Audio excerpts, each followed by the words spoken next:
But the rookie lookie, my friends, takes us to prospecting with me. Prospecting with the Welsh, where we're going to take a look at some of the game's biggest prospects that could be coming up soon. This mid-August edition is really tricky. And I want to give a little preface because I believe to start here, there are a couple prospects that we've talked about in the previous video or two. We can come back to us. A couple prospects we've talked about that are August 15th or 16th likely to come up. So I just want to mention them before we talk about the names today. Because I don't want to rehash the thing.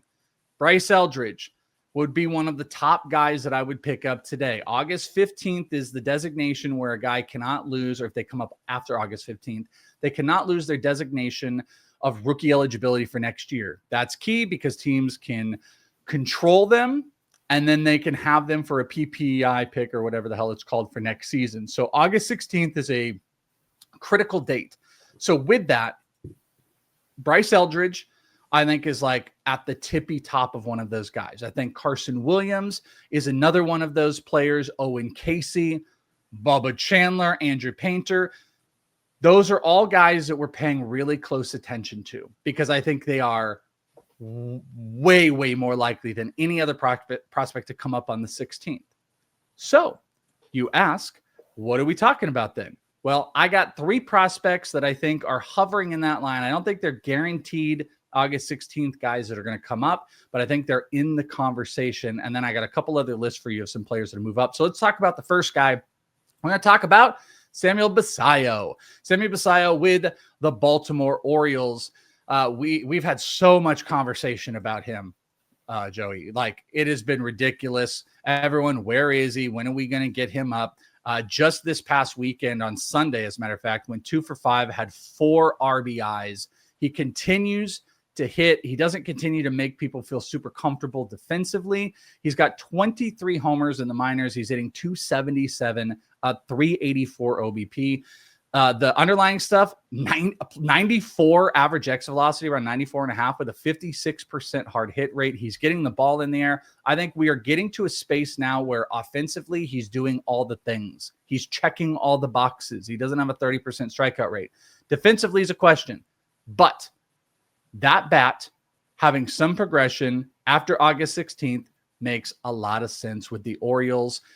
Catcher, I think he could play a little bit of DH. He could play a little bit of first if they want to move him around. I think there's big questions defensively, what they're going to do with him long-term, but the time to figure it out is in about 6 days when you still have him as a rookie next year. So I think there's a high likelihood we could see him. Joe, do you have any thoughts on Samuel Basallo? Very big, popular name, probably someone you're a little bit more familiar with in that Baltimore offense. I think he's a good speculative marker if you missed out on guys like Eldridge, but what do you think?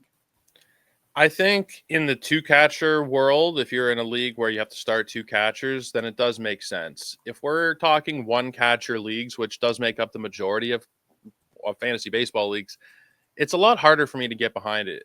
I don't know exactly. First of all, the Orioles with their prospects, the way they've handled everybody has been infuriating. When they call them up, they'll play a few games, send them back down. So I don't even know exactly what the usage would be, but he's not taking games away from Adley, or not significant games away from Adley, I don't think. They got Kobe Mayo playing first. Maybe they switch him in and out of the catcher DH spots and kind of go off with Adley. That could be what they do. I think part of me just doesn't trust Baltimore after the last couple of years of seeing how they've kind of mishandled prospects. But I do think in 2-catcher formats, he's worth it. It's just hard for me if somebody's in a 12-team 1-catcher league, because who are you dropping? You're not dropping guys like, Kirk or the Contreras or Ramirez, Perez, Baldwin, Yainer Diaz has picked it up.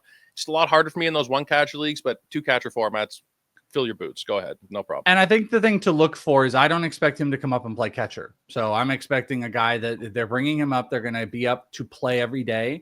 So you can put him at your util. You can put him at catcher. And if the bat gets hot in that lineup, that's where things get really exciting.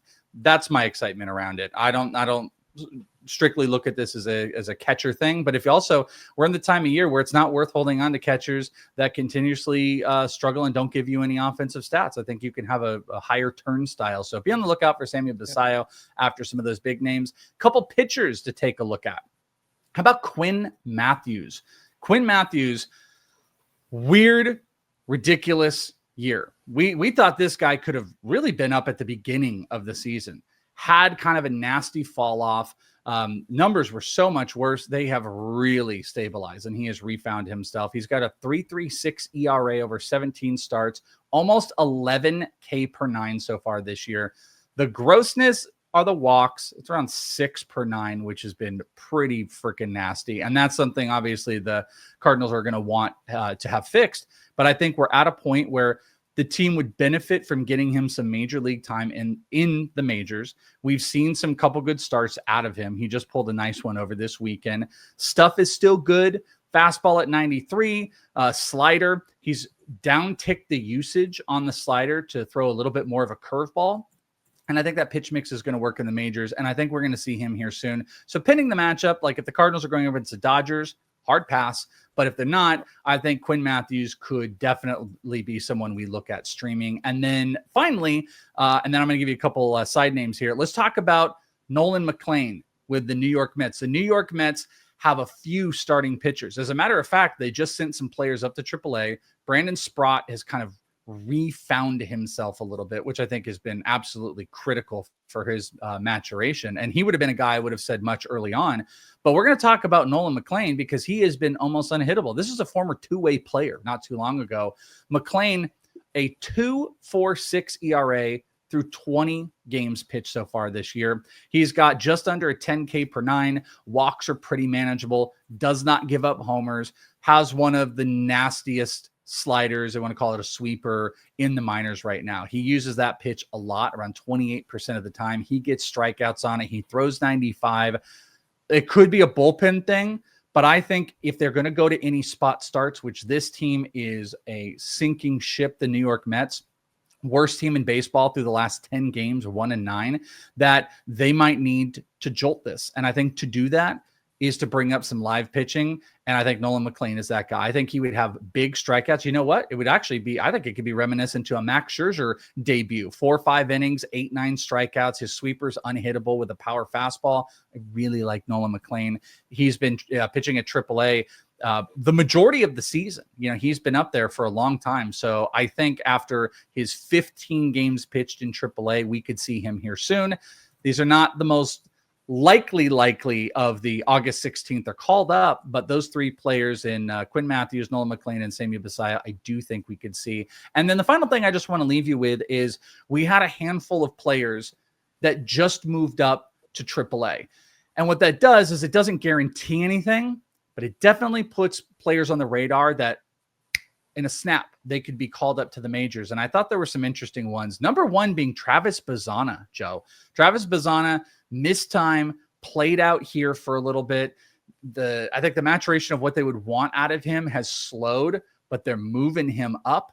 The rest of the class has all gotten to the majors. He's in AAA now. He has an incredible OBP. I don't think it's out of pocket that we see him. I'm not guaranteeing it. I think it's more likely for the AFL, but he's up at AAA.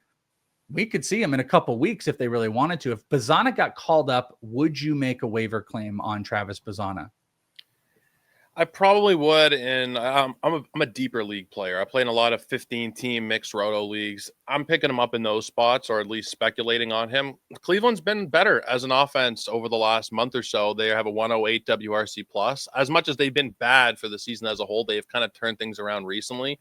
So I feel like if he does get called up, that would be something I am kind of interested in. Where do you think he would play? Do you think he would take over for Rocchio, or how do you think that would shake out playing time wise? Yeah, I mean, I think they would want him to go over and play second. I think that's where he would slide into. And I think these are not likely. It's just they're moving up to AAA. So I think you have to pay attention. 2 others going to throw at you. Carson Benj has been incredible. It's another Met. Yeah, they made their moves. I'm not sure that they do it, but if there's any injury, Benj going up to AAA, he has been one of the best in the minor leagues. I love him. Some are talking about him as a top, not just 50, but maybe top 25 prospect in baseball. And then Peyton Tolley. Now, I put Peyton Tolley on here. He did get hit up a little bit, I believe, in his first AAA debut. But again, you're looking for a jolt into your pitching staff if you have any more injuries. Tolley is somebody that could instantly help the Red Sox. Now up at AAA, I do think there's a possibility. All of these possibilities after August 15th. So all of them will still have prospect eligibility next year. So then they would vie for an extra pick and control. That's how it goes. So there you go. That is prospecting with me, the Welsh, to end this bad boy out. Got a couple more of these this season until we get into September. Prospecting with the Welsh. I know everybody likes Joe's version. Let's hear it, Joe. Let's hear your version of prospecting. Prospecting with the Welsh. I can't do it. No, you nailed it like you guys. Did I? No, you didn't.